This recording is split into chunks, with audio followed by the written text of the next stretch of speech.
This entire day to a debate on the floor. Well, we are here today to talk about, to debate and consider two critical voting rights bills. It's our fourth try. It's our fourth try. The three previous times we have tried to get on this bill, there's been a filibuster on the motion to proceed, an obscure procedural standing that prevented us from getting to this bill. We are finally on it. And there is a challenge in this chamber and this country to explain and articulate briefly why this is such an important moment and why it justifies in a tension between two of my core principles, one of which is making sure that we work across the aisle and find bipartisan solutions as much as possible, and the other that we protect foundational principles, the right to vote, and through that right to make progress towards justice and inclusion in our society, that I choose the latter. We have seen, Madam President, across our country in recent months and years, ever since Shelby County, a Supreme Court case blew a hole in the center of the Voting Rights Act passed in 1965, the most powerful civil rights law in the history of our country, a whole series of laws at the state and local level eroding and undermining access to the ballot. And in the months since the 2020 election, tragically, we've also seen now state legislatures take up and pass laws designed to change who counts the ballot, who certifies an election, voter suppression and voter subversion, access to the ballot box, and who counts the votes. Every one of us is here because we were elected. Every one of us wants to know, or should want to know, that we want a free and fair election in which as many Americans in our state as possible voted. Why would we want barriers to Americans with disabilities, Americans speaking different languages, Americans working full-time and strained by their work and family commitments, Americans who are Black or brown, Native American or Hispanic or African American? Why would we want to have any suspicion that our election to this body relied in some part on suppressing or miscounting those votes? Madam President, today I'm going to speak just briefly, if I can, about how today is really about a frayed bipartisan consensus.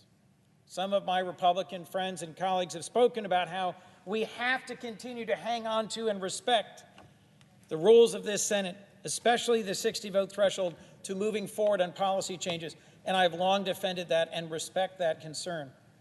But we are also principally here because of a forgotten consensus about working together to protect access to the ballot box. We've heard just now from a colleague the accusation that this is a partisan federal takeover of elections.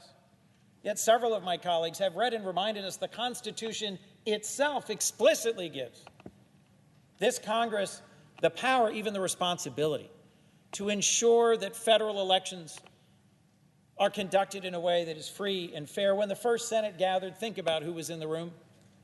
Think about the qualifications to vote, how narrow they were. Propertied white men. Think about the arc of change in our nation and how year after year, generation after generation, with a huge amount of struggle, ultimately the moral question of who can vote, of who counts and whose vote should be counted, has slowly, painfully, through sacrifice, changed. There was for 50 years, from 1965, when earned through blood and sacrifice on the Edmund Pettus Bridge, the Voting Rights Act was signed into law by a former senator from Texas, President Lyndon Baines Johnson. There was for 50 years a consensus in this body that the Voting Rights Act was a critical, even a sacrosanct protection. It was reauthorized 5 times. In 1970, in 1975, in 1982, in 1992, by strong bipartisan majorities, and in 2006, unanimously. No wonder then that my friend and predecessor at this desk, our president, seems to struggle to comprehend how a Republican Party that included Strom Thurmond, when he chaired the Judiciary Committee, voted over and over and over to reauthorize the Voting Rights Act. Yet today, as we debate the John Lewis Voting Rights Advancement Act, we sadly do not have a single vote across this aisle to move us forward. How did this happen? How did this consensus so hard won fray so quickly? In short, it's because of a lie. It's because of a misrepresentation that millions of illegals are voting, famously said by our immediate past president.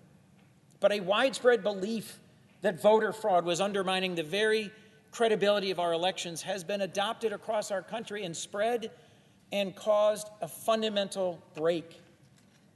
There's also been action by the new conservative majority on the Supreme Court, first in 2013 in Shelby County, where they took out the Section 4B formula that then eviscerated Section 5 preclearance to provide pre-election protection against voter suppression. And then just last year, Brnovich versus DNC, when 6 conservative justices concluded that a state law in Arizona that had a demonstrable disparate impact on Hispanic and Native American and black voters could be allowed to stay on the books and proceed. Now, let's be clear. We should make sure there is no widespread voter fraud. And on the Judiciary Committee, my colleague from Illinois and others have led hearings to confirm that there is no widespread voter fraud, as my colleague from California, the former Secretary of State, spoke eloquently to earlier. And the Freedom to Vote Act, which is the other bill in front of us, benefited from modifications by Senator Manchin of West Virginia, also a former Secretary of State, to ensure that we have protections in terms of voter ID.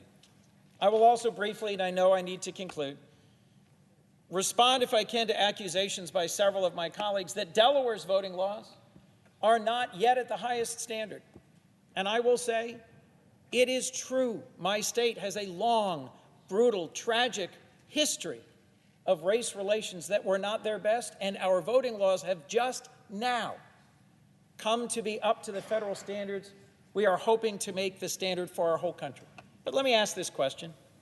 In the midst of a pandemic, when state after state has adopted changes to voting, ballot boxes, and no-fault vote by mail and same-day registration, why would states be moving those back? The pandemic isn't over. In November, millions of medically vulnerable Americans will be looking to vote. Why would we end these new provisions to provide access to the ballot box? Let me make 2 last points and conclude. As I've traveled to a dozen countries in the last year, I've heard from allies and adversaries concerns about the health of our democracy. We must take action to protect the right to vote in this country. And last, we should not make the last casualty of this dread pandemic rolling back voting access. If I must choose between a fundamental principle learned through 5 congressional civil rights pilgrimages spent with John Lewis, that voting is a moral question, and continue to hold to a rule, I will choose the former and embrace a change that is as narrow and temporary as possible and that will restore debate on this floor. As I marched across the Edmund Pettus Bridge for the last time with John Lewis, he stopped and turned and said to all of us, in his halting voice, knowing he was in his last weeks, never give in, never give up, never become hostile. Hate is too great a burden to bear. Stay hopeful and keep marching. It is my hope, Madam President, that our debate today, our votes today, will give strength and lift and truth to the service and the life and the sacrifice of Congressman Lewis. Thank you.